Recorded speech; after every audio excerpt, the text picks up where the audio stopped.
ರಾಜ್ಯ ರಾಜಕೀಯದಲ್ಲಿ ಈಗ ಏನಾಗ್ತಾ ಇದೆ ಅನ್ನುವಂಥ ಪ್ರಶ್ನೆ ಎಲ್ಲರಲ್ಲೂ ಕೂಡ ಸಹಜವಾಗಿ ಹೇಳುತ್ತೆ. ಏನು ಅನನ್ಯವಾಗಿದ್ದಂಥ ರಾಜಕಾರಣಿಗಳು ಈಗ ಯಾಕೆ ಈ ರೀತಿಯಾಗಿದ್ದಾರೆ, ನನ್ನ ನೀನು ಗೆಲ್ಲಲಾರೆ ಅನ್ನುವಂಥ ಮಟ್ಟಕ್ಕೆ ಬಂದಿದ್ದಾರೆ ಅನ್ನೋ ಪ್ರಶ್ನೆ ನಿಮ್ಮಲ್ಲಿ ಉದ್ಭವ ಆಗುತ್ತೆ.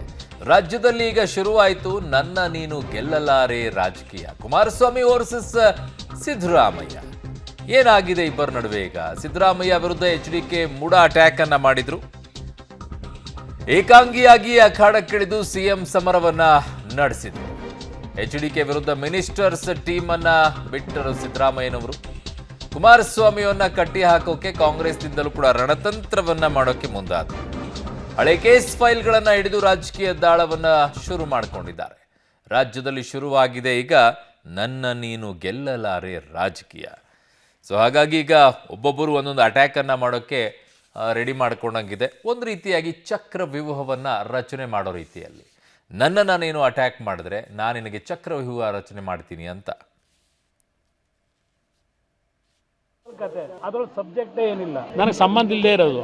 ಚರ್ಚೆ ಮಾಡೋಣ. ಕೃಷ್ಣ ಬೈರೇಗೌಡರು ಪಾಪ ಫಾರಿನ್ ಅಲ್ಲಿ ಓದ್ಕೊಂಡ್ ಬಂದಿರೋರು, ನಾವಾದ್ರೂ ಹಳ್ಳಿಲಿ ಸರ್ಕಾರಿ ಶಾಲೆಯಲ್ಲಿ ಓದ್ಕೊಂಡ್ ಬಂದಿರೋರು. ನಾವು ನಾಳೆ ಮೈಸೂರಿನಲ್ಲಿ ಸಭೆಗೆ ಏನ್ ಬರ್ತೀನಿ, ಅಲ್ಲಿ ಡೀಟೇಲ್ ಚರ್ಚೆ ಮಾಡಿ. ಅದ್ ಯಾವ ಅಳಸಲ್ ಕತೆ, ಅದ್ರೊಳಗೆ ಸಬ್ಜೆಕ್ಟೇ ಏನಿಲ್ಲ, ನನಗೆ ಸಂಬಂಧ ಇಲ್ಲದೆ ಇರೋದು. ಚರ್ಚೆ ಮಾಡೋಣ. ಕೃಷ್ಣ ಬೈರೇಗೌಡರು ಪಾಪ ಫಾರಿನ್ ಅಲ್ಲಿ ಓದ್ಕೊಂಡ್ ಬಂದಿರೋರು, ನಾವಾದ್ರೂ ಹಳ್ಳಿಲಿ ಸರ್ಕಾರಿ ಶಾಲೆಯಲ್ಲಿ ಓದ್ಕೊಂಡ್ ಬಂದಿರೋರು. ನಾವು ನಾಳೆ ಮೈಸೂರಿನಲ್ಲಿ ಸಭೆಗೆ ಏನ್ ಬರ್ತೀನಿ, ಅಲ್ಲಿ ಡೀಟೇಲ್ ಚರ್ಚೆ ಮಾಡಿ. ಗೊತ್ತಿಲ್ಲ ಈಗ ಈ ರಾಜಕೀಯ ಹೇಗೆ ಶುರುವಾಗಿದೆ ಅಂತೇಳಿ. ಒಬ್ಬರು ಬೆಂಕಿ ಹಚ್ಚಿದ್ದಾರೆ, ಒಬ್ಬರು ಬಿರುಗಾಳಿಯನ್ನು ಬೀಸ್ತಾ ಇದ್ದಾರೆ. ಬೆಂಕಿ ಮಾತ್ರ ದಗದಗ ಅಂತ ಉರಿತಾ ಇದೆ ರಾಜ್ಯದಲ್ಲಿ ನೀನಾ ನಾನಾ ಪೊಲಿಟಿಕಲ್ ಫೈಟ್ ಈಗ ಜೋರಾಗಿದೆ. ಕಾಂಗ್ರೆಸ್ ಮೈತ್ರಿ ಪಕ್ಷದ ಮಧ್ಯೆ ರಾಜಕೀಯ ಜಿದ್ದಾಜಿದ್ದಿ ಈಗ ಶುರುವಾಗಿರೋದು. ಸೇರಿಗೆ ಸವಾ ಸೇರು ಅನ್ನುವಂಥ ರೀತಿಯಲ್ಲಿ ಕೇಸಿಗೆ ಪ್ರತಿ ಕೇಸನ್ನು ಹಾಕ್ತಾ ಇದ್ದಾರೆ. ಸೊ ರಾಜ್ಯದಲ್ಲಿ ನೀನಾ ಇಲ್ಲ ನಾನಾ, ಇದು ಪೊಲಿಟಿಕಲ್ ಫೈಟ್ ಈಗ ರಾಜ್ಯದಲ್ಲಿ. ಕಾಂಗ್ರೆಸ್ ಮತ್ತು ಮೈತ್ರಿ ಪಕ್ಷದ ಮಧ್ಯೆ ರಾಜಕೀಯ ಜಿದ್ದಾಜಿದ್ದಿ ಸಮರ ಶುರುವಾಗಿದೆ. ನೀವು ಕೇಸ್ ಹಾಕಿದ್ರೆ ನಾವು ಪ್ರತಿ ಕೇಸ್ ಹಾಕ್ತೀವಿ ಅಂತ ಹೇಳಿ. ಅದರ ಅರ್ಥ ಇಲ್ಲಿಯವರೆಗೂ ನಿನಗೆ ನಾನು, ನನಗೆ ನೀನು, ನಾನು ಚೆನ್ನಾಗಿರ್ತೀನಿ ನೀನು ಚೆನ್ನಾಗಿರಿ ಅನ್ನುವಂಥ ರೀತಿಯಲ್ಲಿತ್ತು.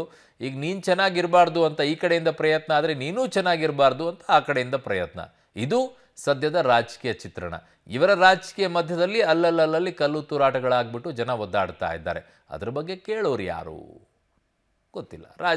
ರಾಜಕೀಯನೇ, ಅವ್ರು ಅನುಭವಿಸೋರು ಅನುಭವಿಸ್ತಾ ಇರಬೇಕು. ಇದು ಪೊಲಿಟಿಕಲ್ ಫೈಟ್ ಏನಾಗ್ತಾ ಇದೆ.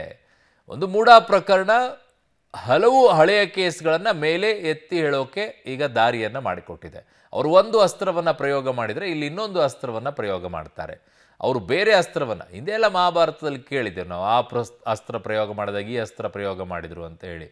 ಆ ಕಡೆಗೆ ಹಾವಿನ ಅಸ್ತ್ರವನ್ನು ಪ್ರಯೋಗ ಮಾಡಿದರೆ ಈ ಕಡೆಗೆ ಗರುಡ ಅಸ್ತ್ರವನ್ನು ಪ್ರಯೋಗ ಮಾಡಿದರು ಅಂತೇಳಿ.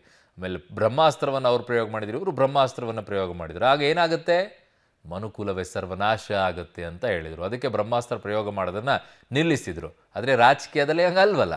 ಓಕೆ, ನನ್ನ ಸಹೋದ್ಯೋಗಿ ಪೊಲಿಟಿಕಲ್ ಬ್ಯೂರೋಯಿಂದ ಈಗ ಸುಕೇಶ್ ನನ್ನ ಸಂಪರ್ಕಕ್ಕೆ ಸಿಗ್ತಾ ಇದ್ದಾರೆ. ಸುಕೇಶ್, ವೆರಿ ಇಂಟ್ರೆಸ್ಟಿಂಗ್, ಇದು ತುಂಬ ಚೆನ್ನಾಗಿರುತ್ತೆ ಇವರ ದಾಳಿಗಳು, ಇವರ ಮಾತುಗಳು. ಬಟ್ ಚೆಕ್ಮೇಟ್ ಫೈನಲಿ ನೀಡೋರು ಯಾರು ಅಂತ? ಖಂಡಿತವಾಗಿ ಅರುಣ್, ಇದೇ ಕುತೂಹಲ ಇರುವಂಥದ್ದು. ಯಾರು ಯಾವ ಪ್ರಕರಣವನ್ನು ತಾರ್ಕಿಕ ಅಂತ್ಯಕ್ಕೆ ತೆಗೆದುಕೊಂಡು ಹೋಗ್ತಾರೆ ಅನ್ನೋದ್ರ ಮೇಲೆ. ಯಾಕಂದರೆ ಒಬ್ಬರಿಗೆ ಒಬ್ಬರು ಸಾಥ್ ಕೊಟ್ಟಂತ ವಿಶೇಷವಾಗಿ ರಾಜಕಾರಣದಲ್ಲಿ ಜಿದ್ದಾಜಿದ್ದಿ ಇದ್ದೇ ಇರುತ್ತೆ. ಅದರಲ್ಲೂ ದಕ್ಷಿಣ ಭಾರತದಲ್ಲಿ, ಬಹುಶಃ ಕರ್ನಾಟಕ ಒಂದು ಹೊರತುಪಡಿಸಿದರೆ ನಾವು, ಅದು ಆಂಧ್ರ ಇರ್ಬೋದು, ತೆಲಂಗಾಣ ಇರ್ಬೋದು, ತಮಿಳುನಾಡು ಇರ್ಬೋದು, ಕೇರಳ ಇರ್ಬೋದು, ಸೈದ್ಧಾಂತಿಕ ಫೈಟ್ ಜೊತೆಗೆ ರಾಜಕೀಯ ಜಿದ್ದಾಜಿದ್ದಿಗಳು, ರೈವಲ್ರಿ ಫೈಟು, ಹೀಗೆ ವೆರೈಟಿ ಆಗಿರುವಂಥ ರಾಜಕಾರಣವನ್ನು ನೋಡ್ತಾ ಇದ್ವಿ.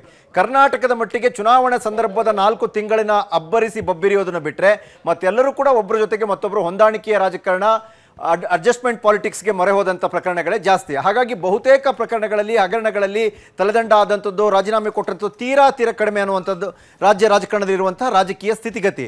ಆದರೆ ಯಾವಾಗ CM ಸಿದ್ದರಾಮಯ್ಯ ಅವರ ಮೂಡ ವಿಚಾರದಲ್ಲಿ ಕೇಂದ್ರ BJPಯಿಂದ ಒತ್ತಡ ಇದೆ ಅನ್ನುವಂಥ ಕಾಂಗ್ರೆಸ್ ನಾಯಕರೇ ಮಾಡಿದ ಆರೋಪದ ರೀತಿಯಲ್ಲಿ ರಾಜ್ಯ BJP ನಾಯಕರುಗಳು ಹೆಚ್ಚು ಅಗ್ರೆಸಿವ್ ಆದರು. ಈ ಪ್ರಕರಣ ಕೋರ್ಟ್ಗೆ ಹೋಯಿತು. ಈ ಹಂತಕ್ಕೆ ಬಂದ ನಂತರದಲ್ಲಿ BJP JDS ಅವಧಿಯ ಎಲ್ಲ ಹಗರಣಗಳನ್ನ ಕೆದಕ್ತೀವಿ ಅನ್ನುವಂಥ ಸದನ ಸಮಿತಿಯನ್ನು ಮಾಡಿದ್ರಿಂದ ಹಿಡಿದು, ಕೆಲವು ತನಿಖಾ ವರದಿನ ತರಿಸ್ಕೊಂಡಿದ್ದರಿಂದ ಹಿಡಿದು, ಹೀಗೆ ಸಾಕಷ್ಟು ಕೌಂಟರ್ನ ಮಾಡ್ಕೊಂಡು ಬರ್ತಾ ಇದ್ದಾರೆ. ಅದರ ಭಾಗವಾಗಿ ನಿನ್ನೆ ನಡೆದಂಥ ಪತ್ರಿಕಾಗೋಷ್ಠಿಯು ಕೂಡ ಒಂದು ಹೌದು. ಇವೆಲ್ಲವನ್ನ ಮೀರಿ ಹೇಳೋದಾದ್ರೂ ಕೂಡ ಈ ಜಿದ್ದಾಜಿದ್ದಿನ ರಾಜಕಾರಣದಲ್ಲಿ ನಾನು ನಿನ್ನ ಬಿಡಲ್ಲ, ಹಾಗಾದ್ರೆ ನಮ್ದು ಕೌಂಟರ್ ಇದೆ ಅನ್ನುವಂಥದ್ದು ಒಂದು ರೀತಿಯ ಪ್ರತಿಕ್ರಿಯೆಯಾಗಿ ಕಾಣಿಸ್ತಿದೆ ಹೊರತು ಇವೆಲ್ಲವೂ ಕೂಡ ಎರಡೂ ಬಣದಲ್ಲೂ ಕೂಡ ಮಾಡಿದಂಥ ತಪ್ಪು ಯಾರು, ತಪ್ಪಿತಸ್ಥರು ಹೌದಾ, ಅದಕ್ಕಾಗ್ಬೋದು ಅಂತ ಶಿಕ್ಷೆ ಏನು, ಆ ಹಂತದ ತಾರ್ಕಿಕ ಅಂತ್ಯಕ್ಕೆ ಹೋಗುತ್ತಾ, ಇವೆಲ್ಲ ಕುತೂಹಲ ಇವತ್ತಿಗೂ ಕೂಡ ರಾಜ್ಯದ ಜನಕ್ಕಿದೆ. ಆದರೂ ಕೂಡ ಒಂದು ರೀತಿಯ ರಾಜಕೀಯವಾಗಿ ಜಿದ್ದಾಜಿದ್ದಿಯ ಮೇಲ್ನೋಟದ ಚಿತ್ರಣಗಳು ಸದ್ಯದ ಮಟ್ಟಿಗೆ ಕಂಡು ಬರ್ತಾ ಇದೆ. ಅರುಣ್. ಓಕೆ ಸುಖೇಶ್, ನಿಮ್ಮೆಲ್ಲ ಮಾಹಿತಿಗೆ ಧನ್ಯವಾದಗಳು.